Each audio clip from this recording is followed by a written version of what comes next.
Assalamualaikum warahmatullahi wabarakatuh. Halo besties semua, kembali lagi di channel Bayangan Semu. Kali ini aku mau cerita tentang kisah dari sobat Bayangan Semu yang kita panggil aja namanya Rima ya. Kisah ini bercerita tentang rumah Rima yang konon katanya berada di jalur jin, bestie. Bestie semua pernah dengar nggak kalau setiap perbatasan suatu daerah, entah itu negara, provinsi, atau bahkan sekedar perbatasan RT 1 dengan RT lain, pasti bakal ada yang namanya jalur jin.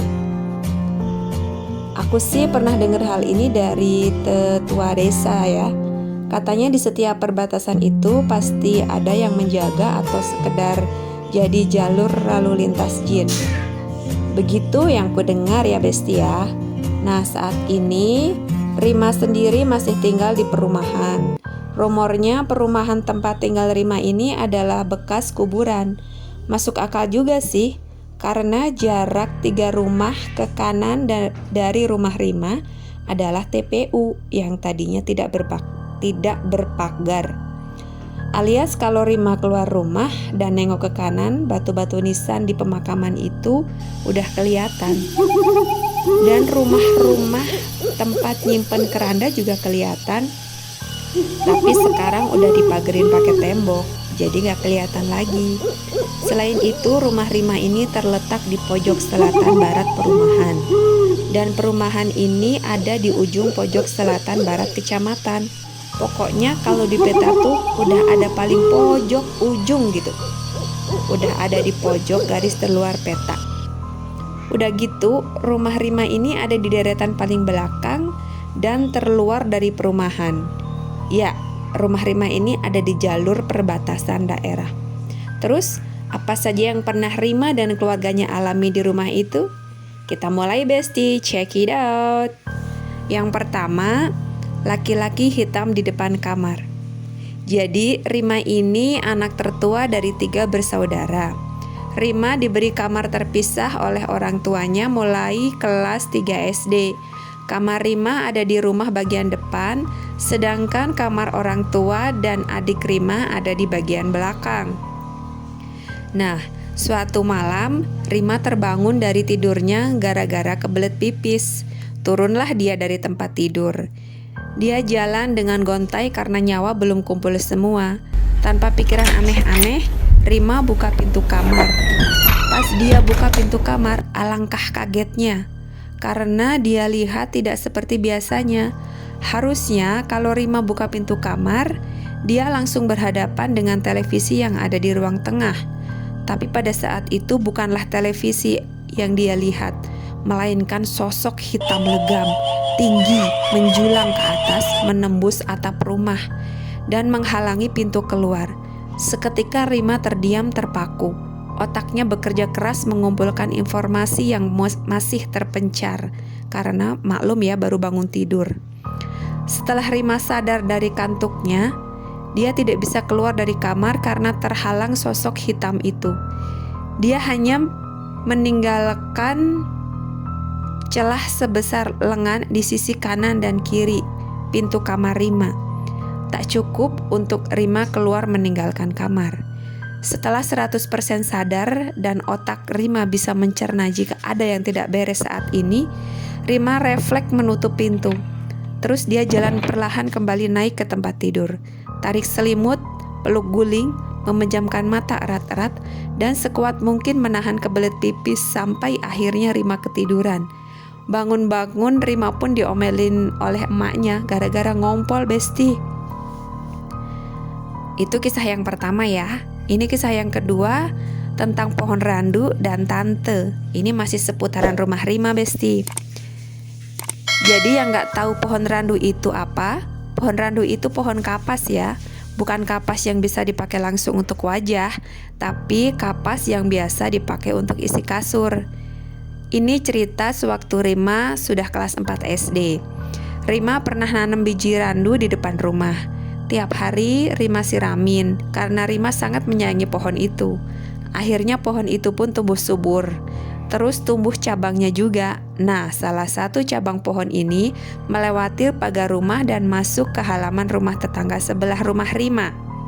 Disinilah awal mula gangguan yang diterima oleh tetangga Rima. Jadi tuh ceritanya tetangga samping rumah Rima punya anak seumuran Rima, namanya Via. Di suatu malam dia kebangun pas tengah malam gara-gara dengar suara mbak-mbak ketawa di depan jendela kamarnya.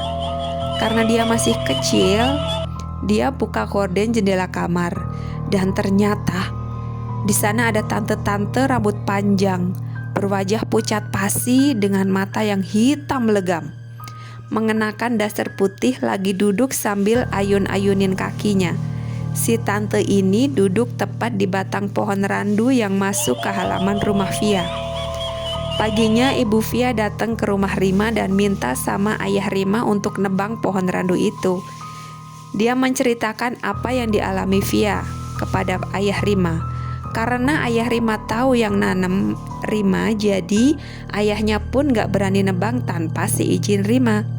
Sore sepulang sekolah ayah Rima bilang kalau mau nebang pohon itu, tanpa bilang alasannya kenapa. Dan Rima pun menolak permintaan ayahnya sambil menangis. Akhirnya ayah Rima tidak jadi menebang pohon itu.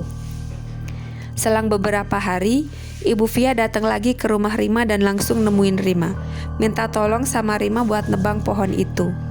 Katanya dia udah gak tahan sama terornya si tante Kunti itu, guys. Ibunya Via cerita, si Via gak berani tidur sendiri lagi setelah kejadian dia lihat si tante pertama kali. Jadi ibunya Via nemenin Via tiap mau tidur. Tapi terornya si tante Kunti itu gak berhenti di situ aja. Tiap malam tante pasti mengganggu mereka tidur.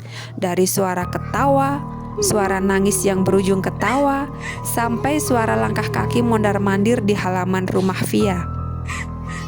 Kian hari teror yang dialami Via dan keluarganya semakin menjadi. Bukan cuma Via yang diganggu kalau pas tidur di kamar itu. Adik-adik Via juga ikut diganggu. Ibunya Via cerita kalau semalam si tante Kunti ngetuk-ngetuk jendela kamar Via dan juga garuk-garukin kaca jendelanya. Tahu kan kalau kaca digaruk bakal nimbulin bunyi cit cit yang bikin ngilu gitu. Beliau khawatir kalau pohon itu terus dibiarin tumbuh, bakal semakin banyak yang tinggal di sana dan teror si tante Kunti bakal hadir terus gangguin hidup mereka.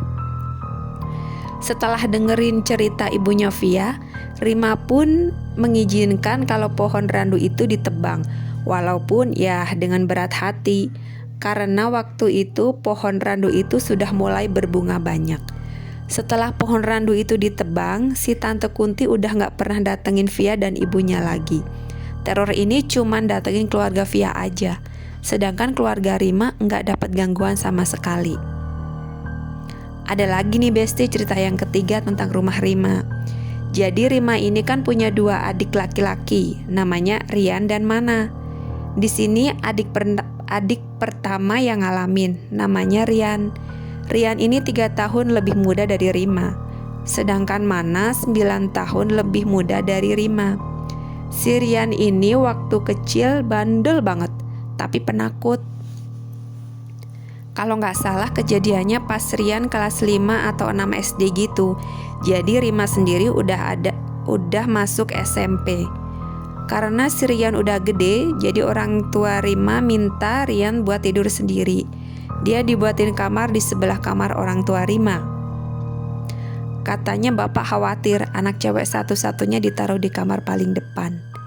Setelah negosiasi panjang banget dengan orang tua, si Rian akhirnya mau tidur sendiri di kamar barunya dengan syarat lampu kamar gak boleh mati. Dan dia kalau tidur tuh gak mau pintunya ditutup, karena kalau dia ketakutan bisa langsung pindah ke kamar orang tuanya. Akhirnya Rian terbiasa tidur sendiri, sampai pada akhirnya di suatu malam dia susah tidur. Dia putuskan buat bangun dari tempat tidur dan nutup pintu kamar. Pas dia mau nutup pintu, dia ngelihat dengan jelas di depan kamar dia berdiri seorang nenek kurus, berbadan bungkuk, berambut abu, berkebaya warna hijau lumut, dengan bawahan jarit atau kain batik yang biasa buat bawahan kebaya. Nenek itu menatap Rian sambil tersenyum. Karena Rian sendiri masih polos dan bandel, Jadi dia pun tidak merasa takut. Dia tidak jadi menutup pintu kamar, malahan dia balas senyum ke si nenek dan menundukkan kepalanya sopan sambil bilang, "Mbah, udah malam kok belum tidur?" Tapi si nenek nggak jawab apa-apa. Sambil senyum dia malah jalan menuju ruang tamu yang gelap. Untung si Rian nggak takut dan ngikutin si nenek.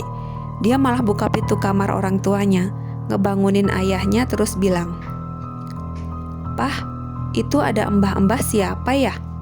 Ayahnya yang masih setengah sadar pun bingung dengan pertanyaan Rian. Ayahnya akhirnya duduk dan balik bertanya pada Rian, "Mbah-mbah siapa? Di mana mbahnya?" Si Rian pun menjawab, "Tadi ada mbah-mbah di ruang makan di depan kamar aku. Terus aku tanya, kok belum tidur? Mbahnya malah pergi ke ruang tamu." Penasaranlah ayah Rian.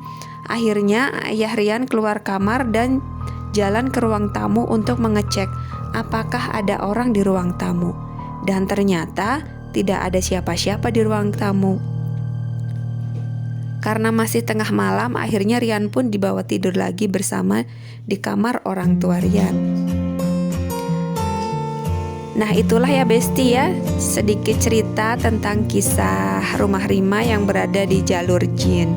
Mudah-mudahan bisa jadi hiburan ya buat Besti semua. Tunggu terus kisah-kisah menarik lainnya ya. Terima kasih buat kalian semua yang sudah menonton video ini. Wassalamualaikum warahmatullahi wabarakatuh.